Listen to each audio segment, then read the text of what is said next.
Positividade e negatividade, uma única corrente de energia. Capítulo 16 do livro Não Temas o Mal.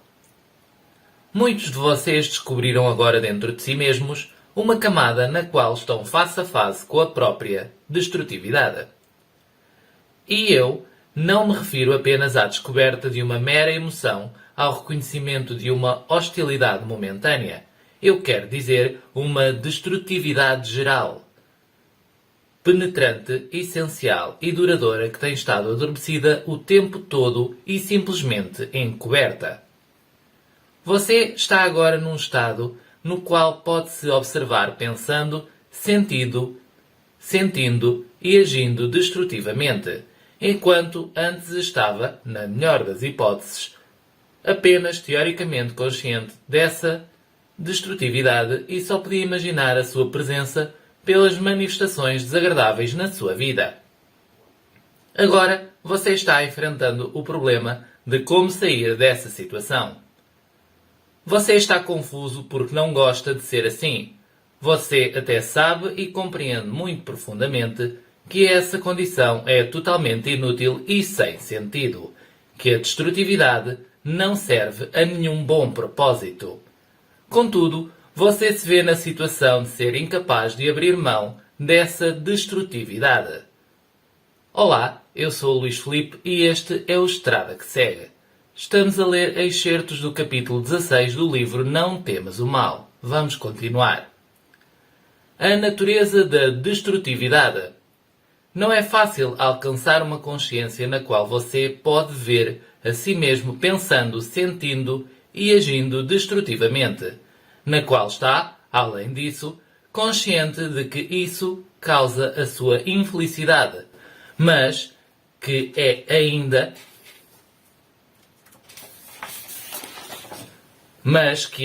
totalmente incapaz de abandonar essa maneira de ser. Eu diria que essa é uma grande medida do sucesso, se é que essa palavra pode ser usada. Estar consciente de que estamos nessa situação.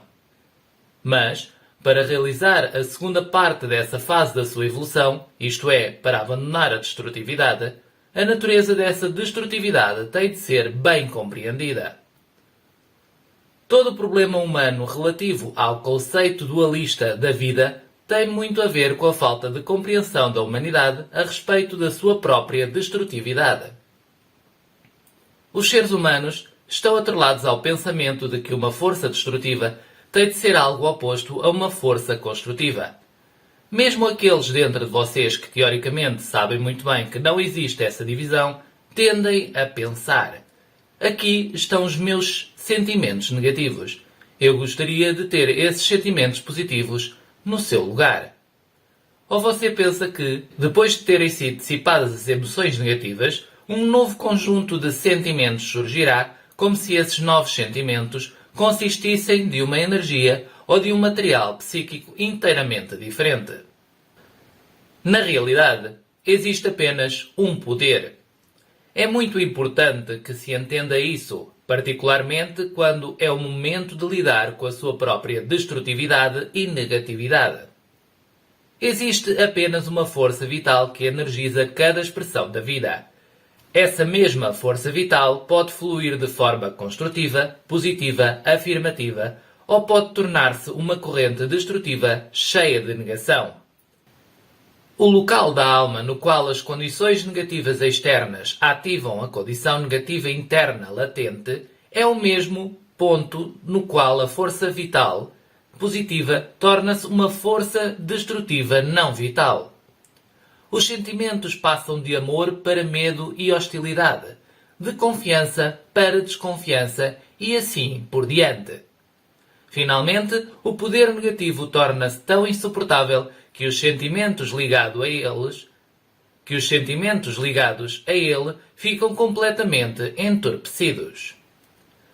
Quando os seres humanos estão no caminho do autoconhecimento, é muito importante que eles compreendam especificamente que uma emoção negativa não pode ser substituída por uma emoção positiva diferente.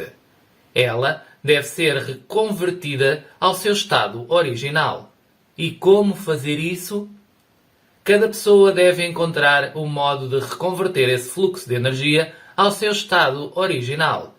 Cada manifestação desagradável, problemática ou geradora de ansiedade experimentada por vocês é o resultado da repetição do evento original dessa vida, no qual a força positiva do prazer foi bloqueada, impedida ou proibida e, portanto, transformou-se em desprazer. O prazer da negatividade. Agora, não se pode afirmar com exatidão que o prazer está totalmente ausente desse desprazer. Quando você está bloqueado no seu esforço para superar a negatividade, é extremamente importante sentir profundamente em si mesmo o aspecto prazeroso dessa negatividade, sem se importar quanta dor você sente na sua consciência superficial. A dificuldade em se ver livre da destrutividade é, naturalmente, devida também a outras razões que você já verificou. A vontade de punir ou de usar a corrente de força que diz: se eu for suficientemente infeliz, isso mostrará ao mundo como é errado não me dar aquilo que eu quero. Mas essas razões não constituem a dificuldade mais profunda quanto à dissolução da negatividade. É preciso sentir intuitivamente e então sentir muito especificamente que na sua negatividade, paradoxalmente, tanto o prazer quanto o desprazer estão presentes ao mesmo tempo. O princípio de prazer não pode jamais estar completamente ausente, mesmo que ele apareça na sua forma distorcida. Seus ingredientes básicos sempre permanecem, não importa quão distorcida seja a manifestação e, consequentemente, quão difícil seja detectar a natureza da corrente vital. É precisamente por isso que a negatividade parece tão difícil de transformar. O seu aspecto de prazer existe sempre. Quando se compreende que apenas a forma de expressão tem de ser modificada, de modo a que a corrente vital idêntica possa reconverter-se, a negatividade pode ser deixada para trás. A ligação entre o prazer e destrutividade tem sido um fator ativo na culpa generalizada que os seres humanos sentem a respeito de todas as experiências de prazer.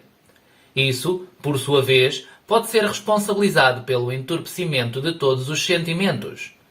Pois, como pode o prazer ficar livre da destrutividade se ambos são considerados igualmente errados?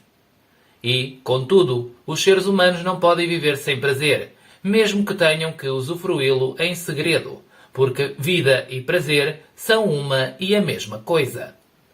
Quando o prazer está ligado à destrutividade, esta não pode ser abandonada. A sensação é de que se está abandonando a própria vida. Isso gera uma situação na qual, ao nível da sua vida interior, você se apega igualmente ao prazer e à destrutividade, sentindo-se culpado e ao mesmo tempo temeroso de ambos. Num nível consciente mais superficial, você está entorpecido e pouco ou nada sente. A energia sexual bloqueada. Uma vez que a corrente de prazer da energia vital se manifesta primariamente em você naquilo que chamamos de sexualidade, a energia destrutiva e bloqueada contém energia sexual bloqueada.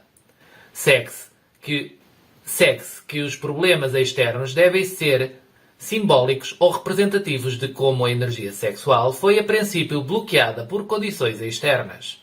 A dor desse bloqueio causou destrutividade que, ao mesmo tempo, contém aspectos do princípio do prazer. Portanto, cada situação difícil na vida representa uma fixação sexual na psique mais profunda, da qual você foge por temê-la. Por não enfrentar esse facto e continuar a viver com ele, as condições externas tornam-se insolúveis. Você fica mais e mais alienado da causa interna naquele ponto onde ela é ainda vivificada pelo aspecto de prazer. Você deve, portanto, voltar ao seu interior, por assim dizer, e permitir a si mesmo sentir o prazer da destrutividade. Só então você vai realmente compreender a situação dolorosa exterior que, à primeira vista, pode não ter nada a ver com a sua vida emocional ou quaisquer problemas sexuais. Eu tenho dito com frequência que, nas suas fantasias sexuais mais secretas, jazem os segredos dos seus conflitos, bem como a chave para a sua solução. Quando encontrar o paralelo entre o problema externo e a corrente de prazer na sua sexualidade, você será capaz de fluidificar novamente a energia congelada. Isso vai torná-lo capaz de dissolver a negatividade e a destrutividade. E isso, naturalmente, é essencial para a eliminação do problema exterior na sua vida. O prazer total é temido por uma razão muito importante. O prazer supremo da corrente cósmica de energia parece inevitavelmente insuportável, assustador, esmagador e quase aniquilador, quando a personalidade ainda está ligada à negatividade e à destrutividade. Em outras palavras, na medida em que a personalidade comprometeu a sua integridade e ainda existe impureza, desonestidade, engano e malícia na psique, o puro prazer necessariamente será rejeitado. Portanto, a forma negativa é o único meio pelo qual a entidade pode experimentar, pelo menos, um pouco de prazer. Confusão interna. O autoconhecimento, ou quando começamos a estudar o autoconhecimento, tudo isto nos causa confusão interna. Nós, de certo modo, queremos eliminar todas as experiências negativas e substituí-las radicalmente por experiências positivas, quando isso é praticamente impossível. Aliás, como foi dito no texto, nós não podemos querer retirar uma experiência negativa como um todo para enfiar uma nova experiência positiva no seu lugar. Nós temos de reconverter a energia. No fundo, ressignificar, que é muito aquilo que eu já tenho vindo a dizer. Nós temos que ressignificar o nosso passado, principalmente as experiências negativas, retirar de lá os nossos aprendizados e aprender a lidar com ele. Não é ficar aprofundado no passado, sempre a lamentar-se porque algo sucedeu. É ressignificá-lo, aprender com ele e deixá-lo ficar, transformá-lo em algo positivo, que é o aprendizado. Ao transformá-lo em algo positivo, ao desconstruir aquele passado e aquela experiência negativa, nós conseguimos seguir em frente. E só mesmo assim é que nós conseguimos eliminar, de certo modo, a nossa negatividade e, claro, a nossa destrutividade. Temos de tentar ser um pouco mais fortes e ressignificar, ou aprender a ressignificar o nosso passado. Só assim é que nós vamos conseguir seguir em frente de modo mais tranquilo.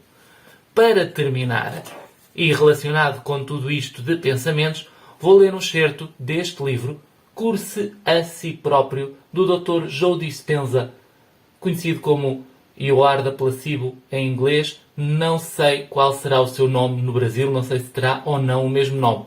Vou ler um excerto deste livro.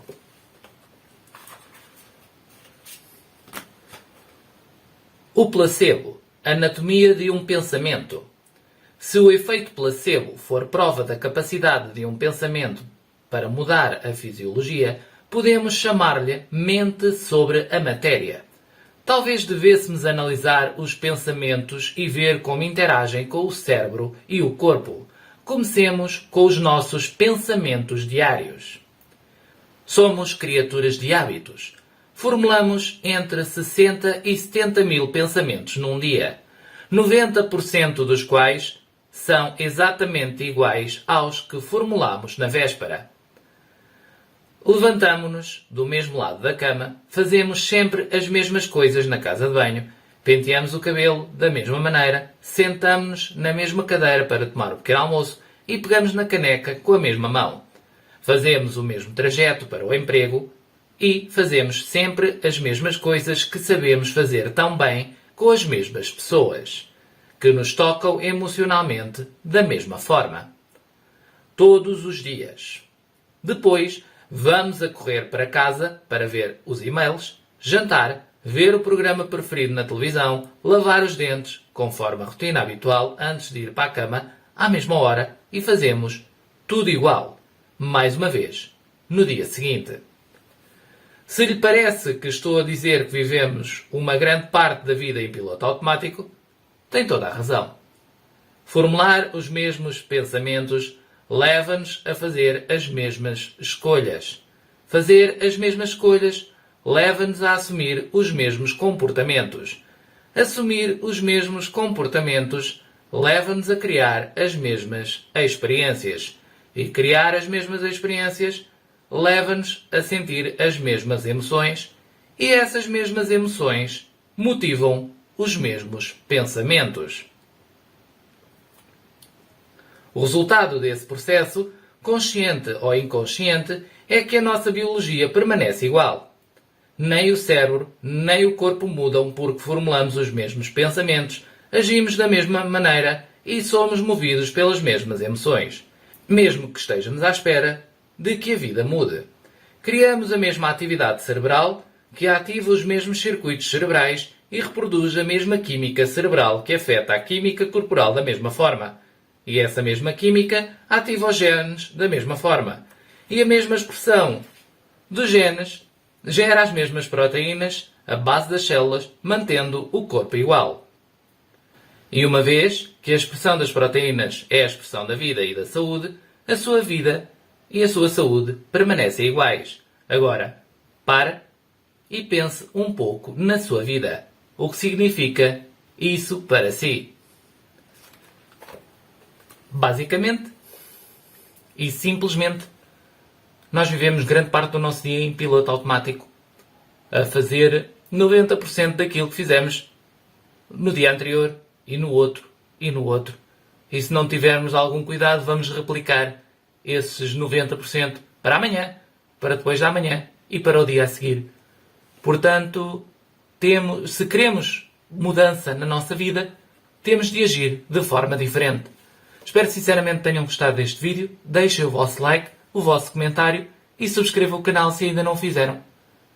E tu sabes, tu podes ser o teu próprio guia. Nunca duvides disso.